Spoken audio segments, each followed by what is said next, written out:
qualidade da democracia, por José Álvaro Moisés.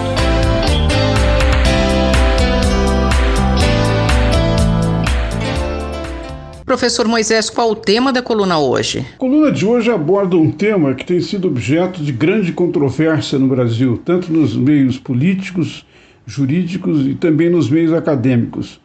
Trata-se da questão da avaliação do papel desempenhado pela Operação Lava Jato nos últimos 6 anos. A Operação Lava Jato foi a primeira grande iniciativa na história brasileira que, em termos de combate à corrupção, levou poderosos para a cadeia a partir, digamos assim, do processo que envolveu o chamado mensalão e depois o petrolão.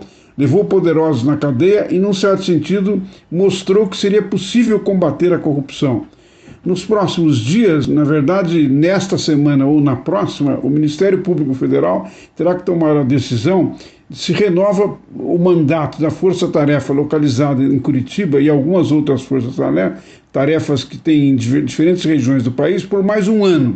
Portanto, essa é uma ocasião que permite essa avaliação. Alguns analistas, com os quais eu me associo, consideram que a Lava Jato está sendo destruída, de certa maneira, de modo a permitir a continuidade da cultura política que facilita a captura do Estado por interesses privados no Brasil. Não é uma coisa de pouca importância. Não é? O esquema sistêmico de corrupção que envolveu empreiteiras, burocratas de empresas estatais como a Petrobras e dirigentes de partidos políticos como o do PT, do atual MDB, que era o PMDB, e do PSDB, levou a uma circunstância que afetou recursos de financiamento muito importantes para as áreas de saúde, educação, segurança. Quer dizer, há um aspecto da corrupção, ela tem uma letalidade porque ela retira recursos, por exemplo, dos hospitais.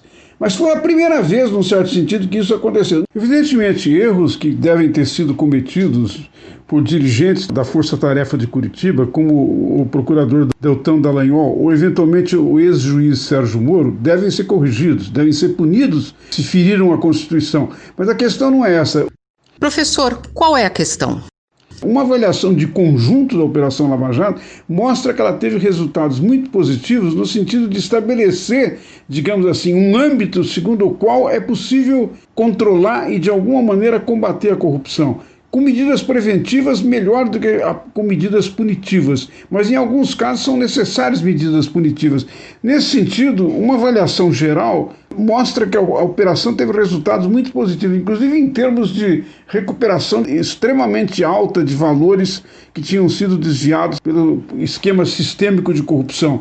Desse ponto de vista, eu penso que é preciso considerar que pode estar acontecendo no Brasil algo que ocorreu na Itália nos anos 90, depois dos anos 90, com a Operação Mãos Limpas. O establishment político italiano enfrentou a Operação Mãos Limpas e Manipuliti e, num certo sentido, tomou a decisão de introduzir uma série de leis que limitavam a ação da Justiça e do Ministério Público italiano em relação à corrupção. Foi o fim da Operação Mãos Limpas. Nós podemos imaginar que no Brasil a correção de erros cometidos pela Operação Lava Jato não deveria, no entanto, levar ao desaparecimento de um esquema que, de alguma maneira, pudesse promover, ampliar aquilo que aproximadamente 78% da opinião pública brasileira deseja, a continuidade do combate à corrupção. Convido todos os ouvintes a voltarem a frequentar a coluna na próxima terça-feira. Muito obrigado. Eu, Simone Lemos, ouvi o professor José Álvaro Moisés. A qualidade da democracia, por José Álvaro Moisés.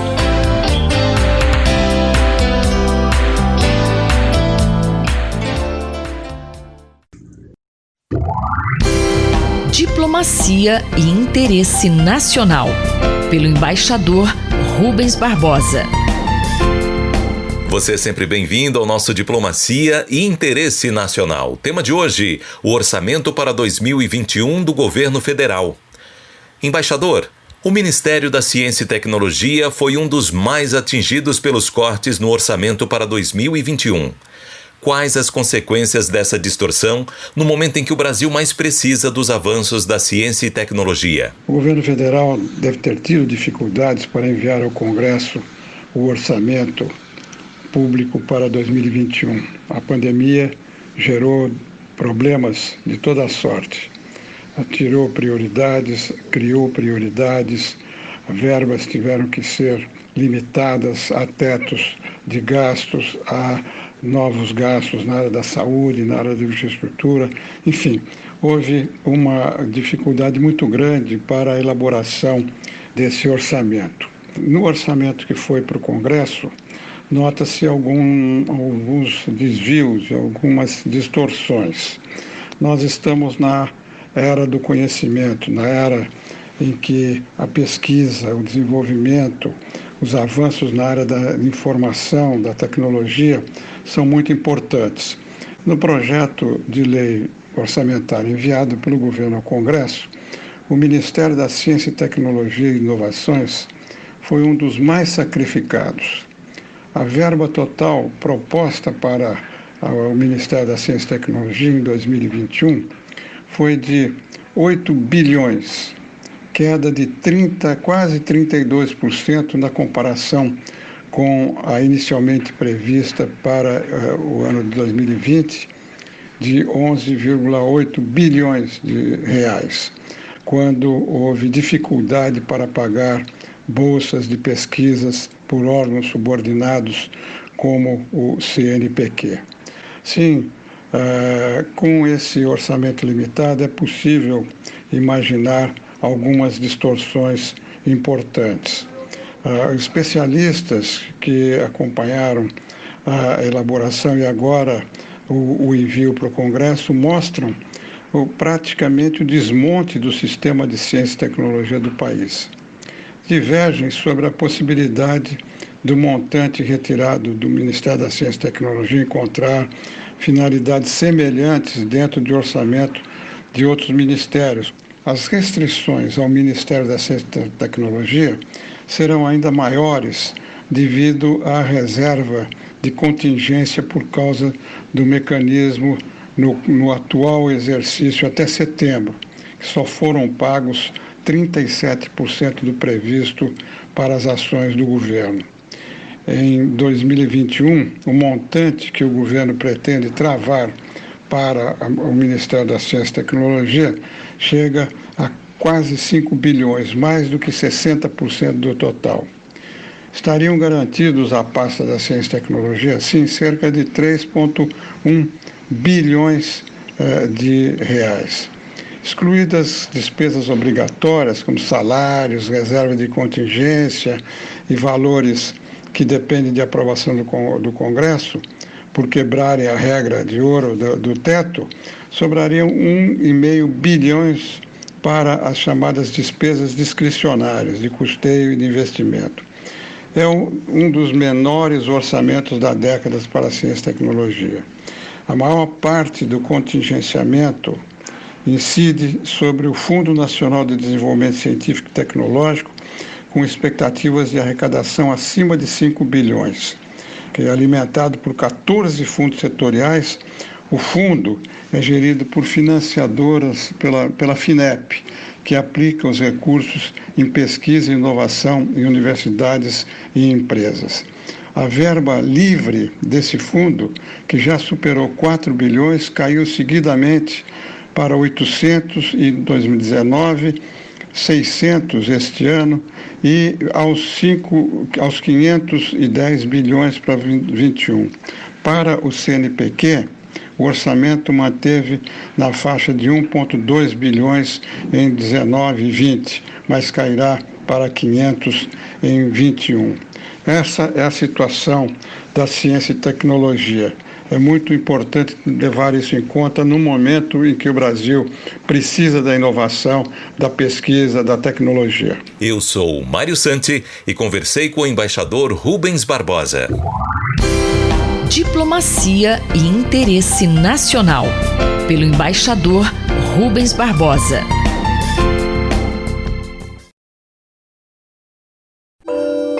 Minuto do Cérebro, por Otávio Pontes Neto.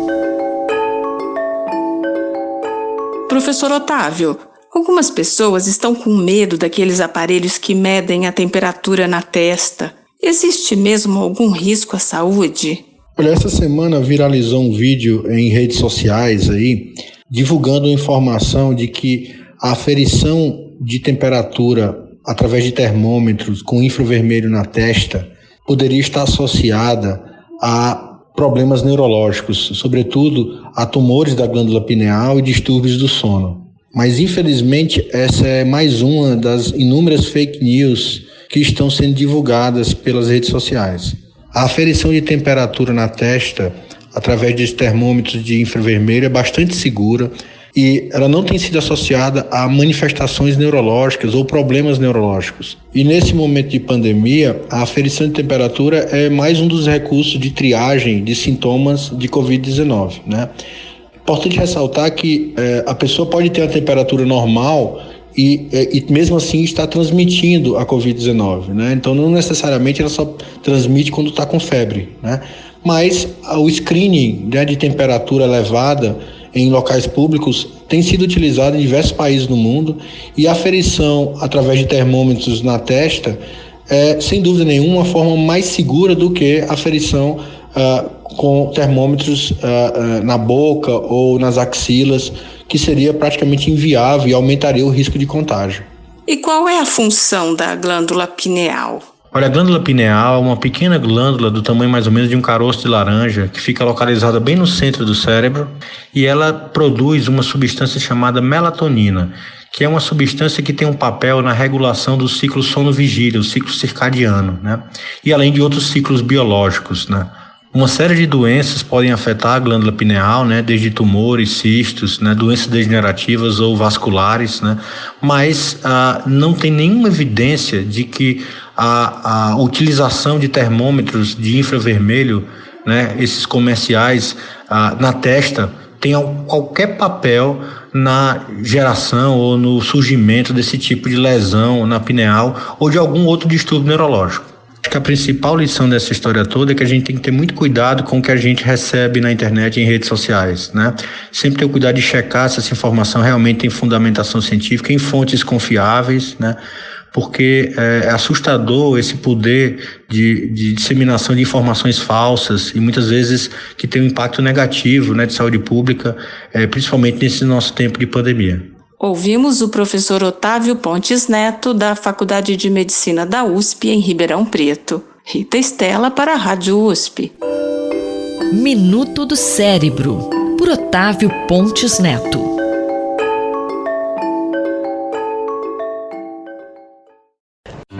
Doutor Bartô e os Doutores da Saúde, com João Paulo Lotufo. Doutor João Paulo Lotufo, fala um pouquinho para a gente mais sobre esse projeto de liberação da maconha. Está para entrar em votação no Congresso Nacional o projeto 399/2015, que trata da liberação do plantio da maconha em larga escala, a fabricação e comercialização dos seus produtos. Há 5 anos o projeto se iniciou em discutir o plantio para uso medicinal da cannabis através do canabidiol. A Anvisa liberou seu uso ano passado, mas não o plantio para uso medicinal. O remédio tem que ser importado.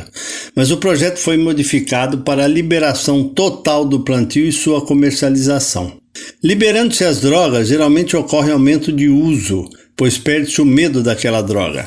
Pesquisas demonstram de forma consistente que quanto menos inofensiva um jovem acredita que seja uma droga, maior será a probabilidade de usá-la. Quando se libera, dobra-se o uso e, consequentemente, teremos o dobro de doenças e lesões irreversíveis causadas pela droga. A hospitalização associada ao uso de cannabis em Portugal passou de 20 casos no ano 2000 para quase 600 em 2015, com a liberação da droga. O custo de cada episódio foi de €3.500, R$21.000 em média, e vamos ter o mesmo problema causado pelo cigarro. O que se arrecada com impostos não cobre nem 1/3 do custo do problema de saúde pela droga causada. O aumento de surtos está relacionado a uma concentração de THC superior a 10%. No Uruguai, por exemplo, onde a droga foi liberada, não diminuiu o consumo e a maconha vendida fora das farmácias oficiais chega a ter até 14% de THC para que os consumidores fiquem mais dependentes. A mesma coisa foi feita com tabaco. Se produz hoje um tabaco com nicotina forte para aumentar a dependência e manter o consumidor.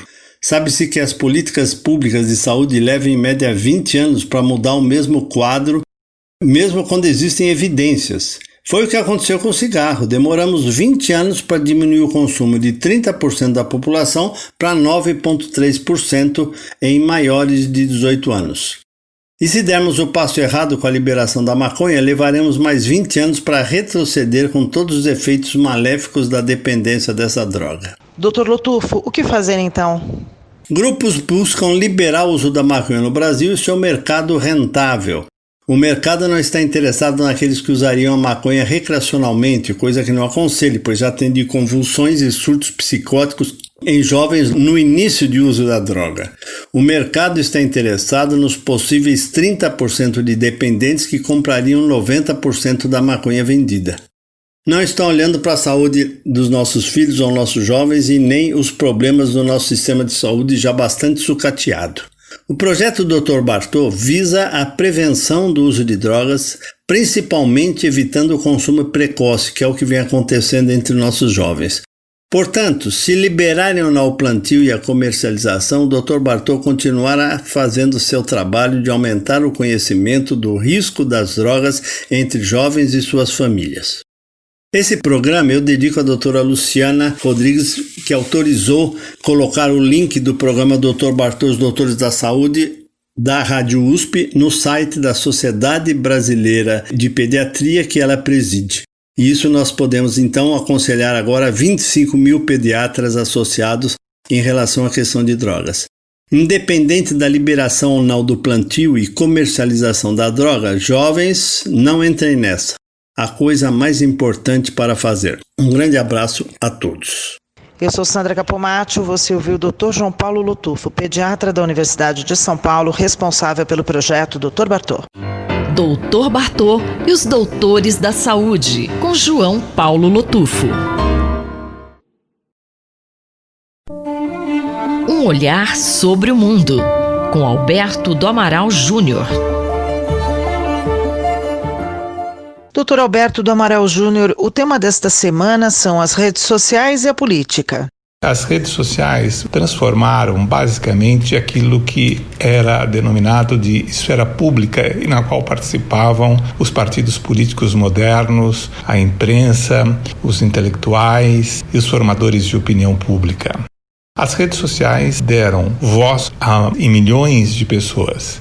Permitiram que muitas pessoas ao redor do mundo pudessem expressar as suas opiniões. Um dos efeitos mais notáveis das redes sociais no mundo atual, na contemporaneidade e no Brasil de hoje, é a formação de polaridades. Ou seja, a ideia de que nós falamos para um certo grupo, qual nós temos ressonância.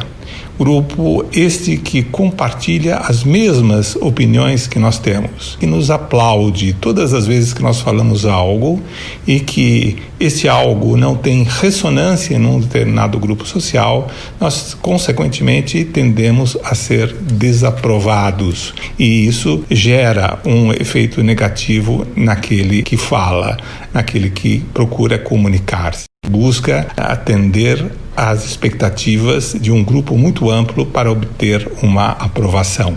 Isto gera uma comunicação entre apenas aqueles que detêm a mesma afinidade.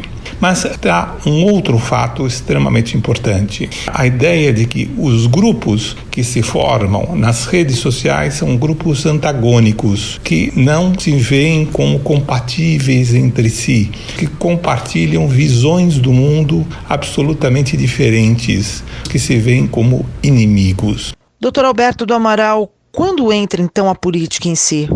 Está aqui uma concepção da política, que foi esposada por Carl Schmitt, segundo a qual a política contrapõe o amigo ao inimigo. Logo, a questão não é uma questão que gira em torno de argumentos, não é uma discussão racional, mas uma questão da vitória, da imposição de uma opinião sobre a outra, é a deslegitimação daquele que contradiz as nossas ideias ou os nossos argumentos. Esta concepção da política opõe-se a uma outra, a concepção de Hannah Arendt, segundo a qual a política é o espaço público da palavra e da ação. a política é o espaço da construção dos argumentos e onde o poder é obra de uma ação conjunta. A política, no sentido schmittiano, que domina as redes sociais, é algo extremamente nefasto para a concepção da política como um espaço da palavra e da ação, pois ela desfaz a ideia do argumento, contraria a ideia do agir conjunto, no sentido de que o agir conjunto pressupõe um convencimento em torno de objetivos que sejam compartilhados. E, finalmente, o que eu queria abordar nesta semana é a relação entre as redes sociais e a questão da verdade. É evidente que alguns protocolos adotados por grandes plataformas são importantes, mas é evidente também que nós teremos que ter, com relação à verdade, um comportamento que comporte pelo menos duas dimensões. Para certos níveis de relacionamento, por exemplo, a obrigação de um cientista dizer a verdade é algo que deve ser imperativo, mas não é possível que nós exijamos que todas as pessoas, em quaisquer contextos, digam necessariamente a verdade. Este é um tema que se relaciona à liberdade de pensamento.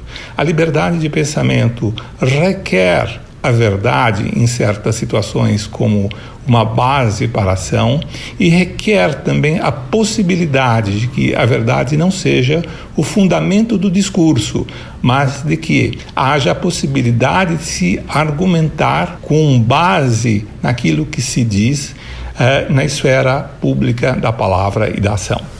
Eu sou Sandra Capomatto, você ouviu o professor de Direito Internacional, Dr. Alberto do Amaral Júnior, da Faculdade de Direito da Universidade de São Paulo. Um olhar sobre o mundo, com Alberto do Amaral Júnior.